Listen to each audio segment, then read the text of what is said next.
Só para divulgar e vocês nos ajudarem a divulgar, o Seara continua precisando da ajuda de todos financeiramente por causa daquele aluguel que não sai daquele prédio lá. Eu propus mais um projeto para o Zé Maria, que já está pronto, inclusive já está disponível para todos que quiserem. O que eu fiz? Eu peguei todo o livro Nosso Lar e comentei capítulo por capítulo dele. E como são 50 capítulos, eu resolvi gerar 5 PDFs, cada um com 10 capítulos comentados no final. Então eu propus para ele, a gente pede uma doação de R$10 por cada e-book, ou se a pessoa quiser levar os 5, ela paga R$40. Então eu vou deixar até registrado aí, depois você não corta isso para ficar no YouTube. E quem quiser participar já está disponível. Além de outros PDFs que também eu já tinha feito no primeiro semestre, que nos ajudou bastante. Agora nós começamos esse novo projeto. Tá? Então divulgue para os seus amigos, eu já pus na rede social do Seara, nas minhas redes sociais. Faça uma propaganda para a gente, por favor. Obrigado. Inclusive na descrição desse vídeo, né, a gente vai colocar contato. Tá. Para poder... Te passo qual é o e-mail, o Pix e o meu contato para quem celular para poder receber. Quem estiver interessado nessas obras, né? A doutrina espírita não deve ser vendida, nunca, né? Mas a manutenção das casas espíritas, a gente ainda precisa de dinheiro para poder manter. Então vamos lá, antes de começar nosso capítulo de hoje, o capítulo 10, é um capítulo rápido, mas muito interessante. Peço a todos que fechem os olhos. Deus, concede-me a serenidade para aceitar as coisas que não posso mudar, a coragem para mudar as coisas que posso e a sabedoria para discernir uma da outra, vivendo um dia de cada vez, apreciando um momento de cada vez, aceitando as dificuldades como um caminho para a paz, confiando que o Senhor tudo fará se me entregar à sua vontade, para que eu possa ser razoavelmente feliz nesta vida e eternamente ao seu lado. Assim seja. Oração da semana. Deixa quieto. Acho que foi porque eu falei ali, ele até cortou. Não tem problema, depois a gente grava, a gente faz um em casa. Depois tu vê o pedaço que faltou, né? Aí você... Eu tenho sempre o backup, Silvio, conhece? Então, continuando. Me diz, estou meio admirado. Aliás, estava brincando hoje com a Suzy, né, que eu estava relendo o capítulo, já que isso não vai para o ar mesmo. O André Luiz gostava de uma fofoca, né? Gostava de... Que diz, estou meio admirado. O meu amigo compreendeu sem dificuldades. Imagine, com um cabedal dessa natureza, ao invés de auxiliar os outros, perdi-me a mim mesmo. É que, segundo concluo agora, Deus concede a sensibilidade apurada como espécie de lente poderosa que o proprietário deve usar para definir roteiros, fixar perigos e vantagens no caminho, localizar obstáculos comuns, ajudando ao próximo e a si mesmo. Procedi, porém, ao inverso. Não utilizei a lente maravilhosa de um modo muito justo. Ou seja, a sensibilidade que ele tinha, e vocês vão perceber qual é daqui a pouco, ele tinha essa sensibilidade para auxílio ao próximo. A função dele ia ser muito interessante num trabalho mediúnico, mas ele usou para benefício próprio. Deixei-me empolgar pela curiosidade doentia, apliquei-a tão somente para dilatar minhas sensações. No quadro dos meus trabalhos mediúnicos estava a recordação de existências pregressas como expressão indispensável ao serviço de esclarecimento coletivo e benefício aos semelhantes, que me fora concedido realizar. Mas existe uma ciência de recordar, que não respeitei como devia, interrompendo um instante a narrativa. que não respeitei como devia. Interrompendo um instante a narrativa, aguçava meu desejo de conhecer-lhe a experiência pessoal até o fim. Em seguida, continuou no mesmo diapasão. Aqui tem uma falha no texto, que aqui na verdade o texto do Joel fala até aqui, mas existe uma ciência de recordar que não respeitei. Ponto. Como devia, no caso do André Luiz, interrompendo um instante a narrativa, aguçava meu desejo de reconhecer a experiência pessoal até o fim. Em seguida, continuou o mesmo diapasão. Ao primeiro chamado da esfera superior, acorri apressado, ou seja, ele escutou o chamado e ele foi, ele não fugiu ao chamado. Sentia intuitivamente a vívida lembrança de minhas promessas em nosso lar, ou seja, ele encarnou lembrando, né? Ele não encarnou com a pílula do esquecimento, né? Tinha o coração repleto de propósitos sagrados, trabalharia muito longe a vibração das verdades eternas. Contudo, aos primeiros contatos com o serviço, a excitação química fez rodar o mecanismo de minhas recordações adormecidas, como o disco sob uma agulha da vitrola. E lembrei toda a minha penúltima existência, não foi nem a última. Penúltima existência, quando envergava a batina, sob o nome de Monsenhor Alexandre Pizarro, nos últimos períodos da Inquisição Espanhola. Foi então que abusei da lente sagrada a que me referi, a volúpia das grandes sensações, que pode ser tão prejudicial como o uso do álcool que embriaga os sentidos. Fez-me olvidar os deveres mais santos. Ou seja, ele fugiu dos deveres para ficar futucando, né? Cutucando a vida anterior dele.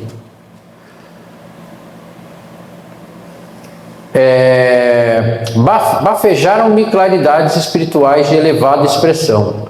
Desenvolveu-se-me a clarividência, mas não estava satisfeito senão por rever meus companheiros visíveis e invisíveis no setor das velhas lutas religiosas. Impunha a mim mesmo a obrigação de cada um deles no tempo, fazendo questão de as fichas biográficas, sem cuidar do verdadeiro aproveitamento no campo do trabalho construtivo. Ele veio com a clarividência, com qual objetivo? Entendimento meu, tá? No trabalho que ele teria na casa mediúnica, seria de auxílio ao próximo. De quando fosse fazer um atendimento mediúnico, essa possibilidade dele ter essa clarividência de vidas anteriores, seria para auxiliar quem estava sendo atendido. Possivelmente até para falar, olha, tem um irmão assim que está do seu lado, que aconteceu isso, então vocês... Alguma coisa do gênero. E não, ele preferiu o quê? Futucar, né, a vida pregressa dele. Teria que usar a própria experiência dele, o que ele passou em vidas passadas, para exemplificar. Sim. Orientar as pessoas para não executarem, talvez, o que ele fez. Sim, e às vezes a gente fica assim, poxa, não seria legal se a gente soubesse quem eu fui há 3, 4, 5... Quero não. Imagina, se for uma encarnação legal, poxa, eu fui um apóstolo do Cristo. Não fui, senão eu já não estava nem aqui. Mas um exemplo. Eu fui um apóstolo do Cristo. Nossa, você, cara, né? E até, talvez até aumentar, você fica meio orgulhoso e vaidoso. Agora imagina você imaginar que você foi numa última encarnação, por exemplo, você estava nas cruzadas matando muçulmanos, por exemplo, né? Porque nunca se matou tanto em nome de Cristo como na época das cruzadas. Então, assim, ou que um filho teu te matou na encarnação. Não estou nem chegando nesse canto, nesse pormenor de família, que ia ser bem pior, né? Você imaginar que, por exemplo, o filho, ou o irmão, ou teu pai foi alguém que te fez mal, né? Como é que você ia olhar para essa pessoa? Então, continuando, a audição psíquica tornou-se muito clara. Entretanto, não queria ouvir os benfeitores espirituais sobre tarefas proveitosas, e sim interpelá-los ousadamente no capítulo da minha satisfação egoística. Despendi um tempo enorme, dentro da qual fugia aos companheiros que me vinham pedir atividades a bem do próximo, engolfado em pesquisas referentes à Espanha do meu tempo. Exigia notícia de bispos, de autoridades políticas da época, de padres amigos que haviam errado tanto quanto eu mesmo. Não faltaram generosas advertências, ou seja, nunca nos falta o alerta, né? O nosso anjo da guarda, nosso mentor espiritual, ele está sempre lá dando uns petelecos na orelha. A gente às vezes, ou na maioria das vezes, a gente não escuta. Frequentemente os colegas do nosso grupo espírita chamavam minha atenção para os problemas sérios da casa. Eram sofredores que nos batiam a porta, situações que reclamavam testemunho cristão. Tínhamos um abrigo de órfãos em projeto, um ambulatório que começava a nascer e, sobretudo, serviços semanais de instrução evangélica nas noites de terças e sextas-feiras. Trabalho não faltava para ele. Que ele poderia usar essa ferramenta que ele tinha para o auxílio dos órfãos, né? Da instrução evangélica. Ele podia ter usado essa ferramenta para o bem ao próximo, né? E era uma carga que ele tinha. Não vou negar que imagina você de repente lembrar de vidas pregressas, a carga, o risco que isso é. Mas ele aceitou esse risco, né? E não ia faltar. Preparado para isso. Isso, foi preparado e não ia faltar auxílio. Mas infelizmente. Mas qual? Eu não queria saber senão das minhas descobertas pessoais. Esqueci que o Senhor me permitia aquelas reminiscências, não por satisfazer minha vaidade, mas para que eu entendesse a extensão dos meus débitos para com os necessitados do mundo e me entregasse à obra de esclarecimento e conforto aos feridos da sorte. Contrariamente à expectativa dos abnegados amigos que me auxiliaram na obtenção da oportunidade sublime, não me movi no concurso fraterno e desinteressei-me da doutrina consoladora que hoje revive o Evangelho de Jesus entre os homens. Somente procurei a rigor os que se encontravam afins comigo desde o pretérito. Ou seja, olha qual era a missão dele, né? E eu brinco isso com aquela questão da missão, né? Quem são os missionários na Terra? A gente lembra de Jesus, Gandhi, Divaldo, cada um com seu nível, né? Chico. E as nossas missões? Né? Eu brinco que cada um de nós é um missionário, com M minúsculo, né? Mas somos missionários. Qual é a nossa missão? Para que viemos aqui? Né? Ele veio com uma faculdade poderosa, diferenciada, para que ele entendesse, não para que ele usasse isso para benefício próprio, mas para ele entendesse que, olha o quanto você errou naquela encarnação, olha os débitos que você tem para com a humanidade.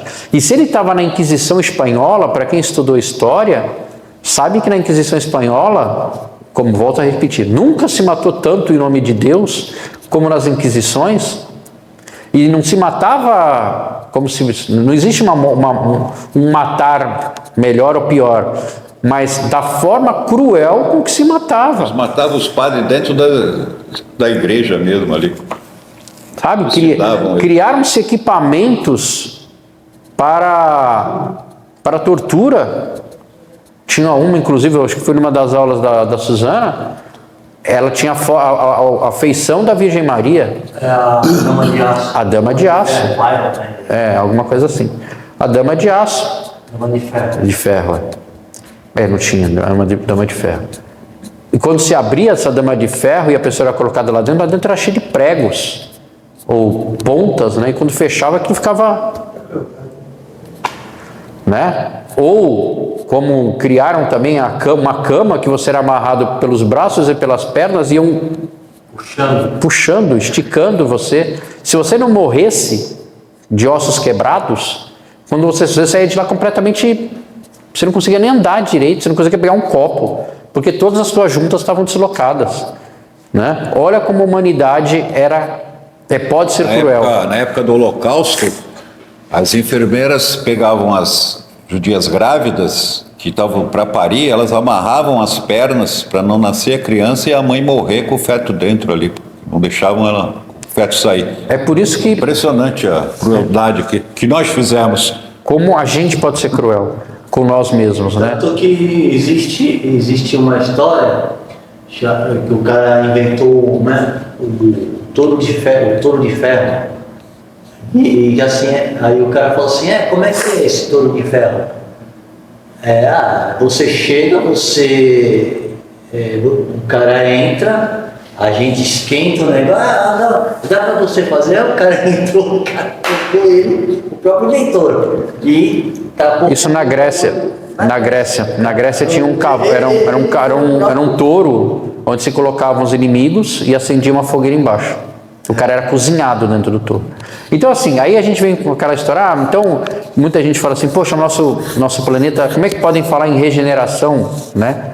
Num planeta que ainda tem tanta maldade. Mas olha lá para trás. Quem quiser ver mais o assunto, 9 horas da noite, nosso podcast. O assunto hoje é como a regeneração, o caos da regeneração, né? Como um planeta que ainda tem tanta violência, e a gente vê as violências. Caos necessário. Tem esse caos, que é um caos necessário. O tema hoje é O Sombra tem bastante. Olha o Sombra falando ali. O Deus da Guerra sempre falava, a gente precisa a ordem através do caos. sem spoiler, né? Mas tem muito a ver com a lei da destruição. Nesse propósito, continuando o texto para a gente terminar. Nesse propósito, eu descobri com evidentes sinais de identidade personalidades outras eminentes em relação comigo. Então imagina, ele começou a localizar. Pô, cadê aquele padre que estava... Ele foi buscar, né? Ele localizava, na atual encarnação dele, quem era o cara, ele ia atrás do cara. Olha que legal, ou não? Reconheci o senhor Higino de Salcedo, grande proprietário de terras que me havia sido magnânimo protetor perante as autoridades religiosas da Espanha, reencarnado como proletário inteligente e honesto, mas em grande experiência de sacrifício individual. Olha que interessante, a lei do retorno, né? Ele era um senhor, na época da Espanha, da Inquisição, grande proprietário de terras, que me havia sido magnânimo protetor perante as autoridades religiosas de Espanha, porém não deve ter sido gente muito boa. Nada bom. Né? Porque hoje ele também é reencarnado como trabalhador, inteligente e honesto, mas em grande experiência de sacrifício individual. Ou seja, não tinha nenhum tipo de benefício financeiro. Revi o velho Gaspar de Lorenzo, figura solene, solerte de inquisitor cruel, que me quisera muito bem, reencarnado como paralítico e cego de nascença. E desse modo, meu amigo, passei a existência de surpresa em surpresa, de sensação em sensação. Eu que renascera para edificar alguma coisa de útil, transpor a lembrança da viciação de personalidade, perdi a oportunidade bendita de redenção e o estado de alucinação que vivo. Com o meu erro, é o estado de alucinação em que vivo. Com o meu erro, a mente desequilibrada e as perturbações psíquicas constituem doloroso martírio. Estou sendo submetido a tratamento magnético de longo tempo. Ou seja, mesmo lá em espírito, ele continuava sofrendo com as alucinações que ele via. Por quê? Alguém quer arriscar? Pelo espírito. Também. Mas a gente tem que entender que o nosso pensamento é energia, é matéria, né? Então, se é energia, ele nos acompanha, né? Tudo que nós fazemos aqui, os pensamentos que nós temos, a gente continua. Então, e a gente extrapola. O que a gente pensa de bom, o que pensa de ruim, a gente extrapola. E a gente leva isso para lá também, né? Eu lembro da primeira aula que eu tive, a primeira aula que eu tive aqui no nosso lar, que eu brinquei com o Newton, né? Botei ele numa cadeira, né? Porque a gente estava fazendo uma reencarnação. E eu falei, o Messias que está aqui, quando desencarnar, vai continuar sendo esse cara que está aqui. Não vai mudar, né? Então ele, quando desencarnou, além de ter passado por um perrengue muito grande em zonas de sofrimento, ele continuou com esses problemas psíquicos. Tem emprego garantido para ti lá, hein? Tem emprego garantido para ti lá. Você vê que no começo lá dos parágrafos, ele diz que ele sentia tonturas. Sim. E sente mesmo. Vertigens. Vertigens. Nesse momento, porém, então isso é interessante para a gente saber que o que a gente faz aqui reverbera na espiritualidade. Neste momento, porém, o interlocutor empalideceu de súbito, ou seja, quando ele começou a ter essas reminiscências, é como se ele voltasse mentalmente àquela situação que ele estava. Os olhos desmesuradamente abertos vagavam como se fixassem quadros impressionantes muito longe da nossa perspectiva. Como a gente costuma falar, ele ficou parado ficou meio que viajando, né? Depois cambaleou, mas Vicente o amparou de pronto. E passando da destra na fonte, murmurava em voz firme: Joel, Joel, não se entregue às impressões do passado. Volte ao presente de Deus. Ou seja, ele começou a ter... Qual foi o capítulo de Nosso Lar? Que, se eu não me engano, que nós falamos sobre isso. Que um casal teve a possibilidade de ver... 300 anos. Só de 300 anos. Que eles tiveram a possibilidade de ver as encarnações anteriores, no máximo 300 anos, porque nem para eles, né? Eles não estavam preparados. Eles tinham um bom preparo naquele momento, mas não o suficiente para ver 300 anos atrás, mais de 300 anos. Volte ao presente de Deus. Profundamente admirado, notei que o convalescente regressava à expressão normal, esfregando os olhos. O que eu tiro desse parágrafo, né, opinião minha, que o Chico falava, né? A cada dia temos uma folha em branco, né, para escrevermos a nossa história. Ninguém volta ao passado e consegue mudar o passado, mas pode escrever um novo futuro. Para mim, esse parágrafo diz muito disso. Você tem que viver o presente, utilizar o passado como ponto de referência para os erros cometidos e para os acertos feitos, mas você tem que viver o presente focando no futuro. Quer falar? Não? Agora vem aquilo que todo mundo gosta, né? E já estamos acabando já. Questão de interpretação do capítulo 10. Qual é o erro central que levou Joel ao desequilíbrio mental e ao estado de alucinação descrito no texto? Item A. Joel não recebeu sensibilidade espiritual suficiente dos assistentes do Ministério do Esclarecimento, impedindo-o de executar adequadamente suas tarefas mediúnicas na Terra. Não. Joel possuía sensibilidade apurada para identificar obstáculos e guiar o próximo, mas a desviou para a satisfação egocêntrica pessoal, negligenciando deveres construtivos, já em andamento. Vamos ver o C. Joel foi incapaz de recordar suas existências... Não vou nem terminar de ler. D. Joel encontrou reencarnações de pessoas que o conheceram no passado, Higino de Salcedo e Gaspar de Lourenço, mas não conseguiu ajudá-los porque estavam em condições de sofrimento extremo. Lembrando que um era cego e paralítico, mas o outro não. O outro estava numa expiação de trabalhador honesto, passando por dificuldades financeiras. Eu acho que não tem muita dúvida de qual é a resposta. A B, né? Tem certeza? Quer que eu chame os universitários? Chama. B. É a B. É a B. Dessa vez eu fui legal, né? Tem que botar umas perguntas mais... Fazer uns negócios mais confuso, né? Mais confuso. Na semana passada deu, né? Deu A, C, D, B. Foi complicado. Eu errei pela primeira vez. Então a resposta é essa. Joel possuía sensibilidade apurada para identificar obstáculos e guiar o próximo, mas a desviou para a satisfação egocêntrica pessoal, negligenciando deveres construtivos já em andamento. Ou seja, nós não podemos pensar em nós somente.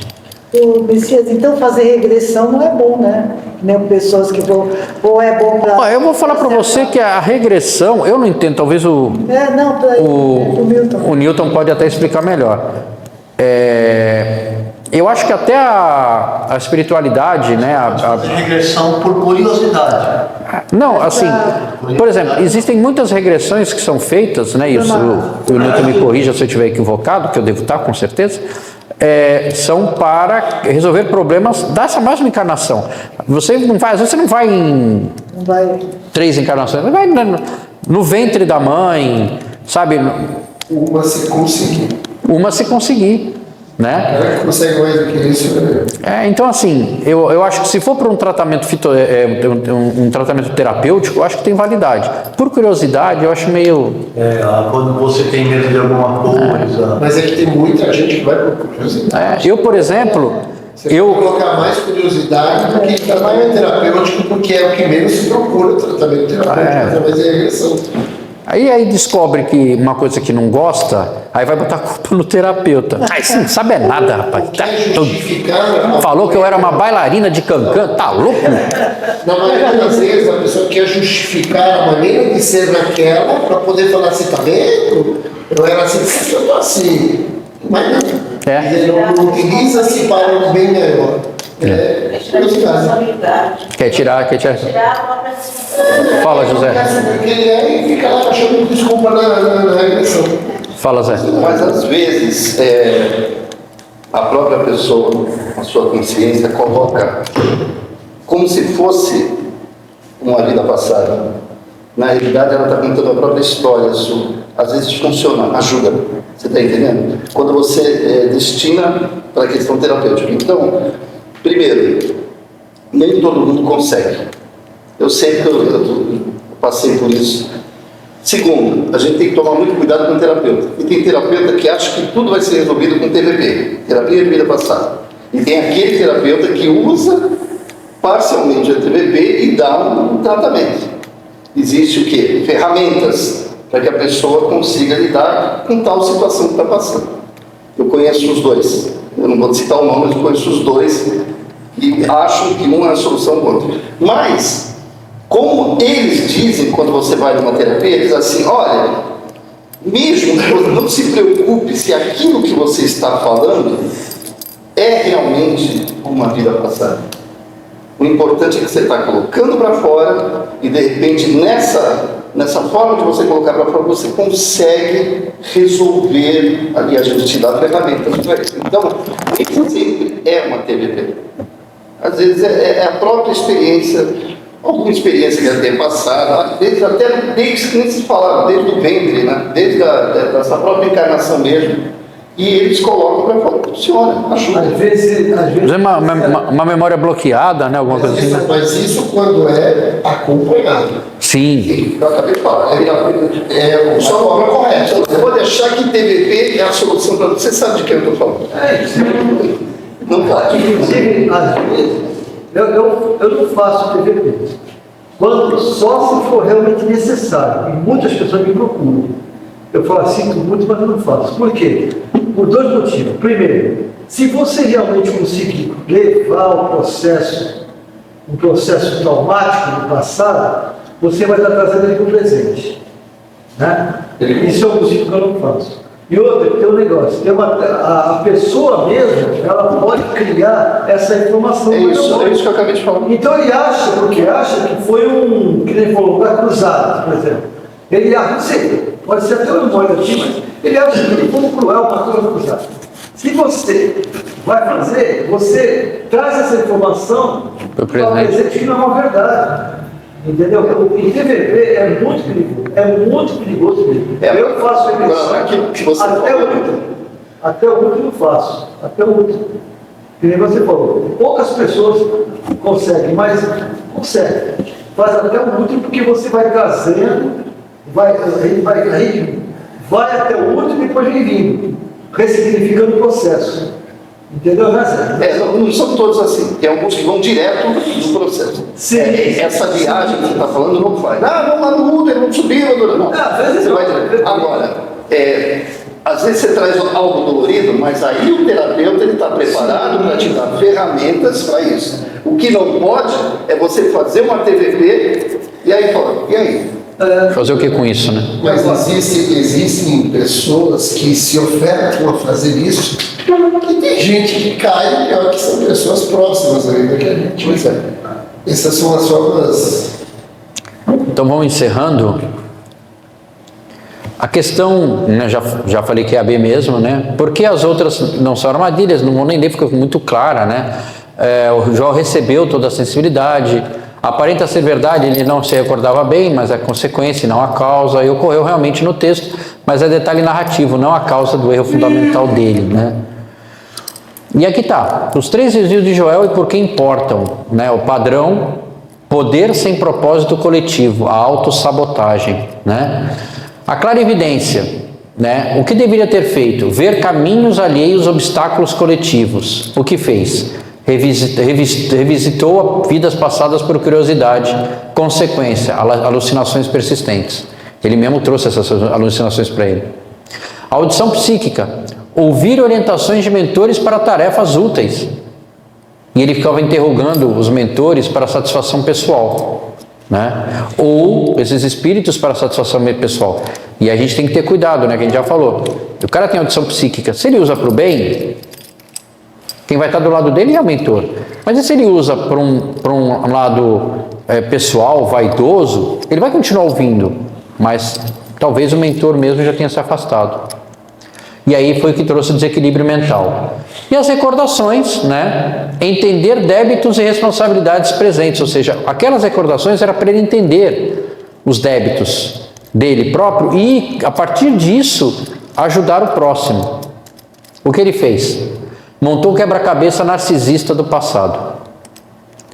E a consequência, o abandono da obra em andamento. Ou seja, ele, mais um caso, e a gente vai ver muitos, de alguém que tinha uma missão muito interessante, muito legal, Mediunidade, né? de mediunidade, e acabou falhando grosseiramente. E como ele, deve ter muitos lá, e possivelmente muitos de nós que estamos aqui. Talvez a gente nem saiba, né? Então tá aqui. Uso indevido. Tá? O Joel fracassa em sua missão mediúnica porque ele teve o abuso da sensibilidade. Está errado ali, tá? Depois eu vou arrumar. Abuso da sensibilidade. O reencarnado reviveu lembranças de vida anterior. O desvio foi porque ele se focou na curiosidade. Desvia-se do propósito de servir. E o que ele teve? Desorientação, alucinação, perturbação psíquica. Né? Foi tudo por causa de um indevido uso da sensibilidade. Então a gente tem que ter cuidado com as nossas... Como é que dizia o tio do Homem-Aranha? Grandes poderes. Grandes poderes. Grandes responsabilidades. Então é isso. O Joel tinha grandes poderes, tinha grandes responsabilidades e usou a ferramenta para benefício próprio. Semana que vem temos o capítulo de Belarmino, o Doutrinador, né? Então, espero que a gente aprenda mais um pouco com o Belarmino, que também é um capítulo muito interessante, tá bom? Até a semana que vem.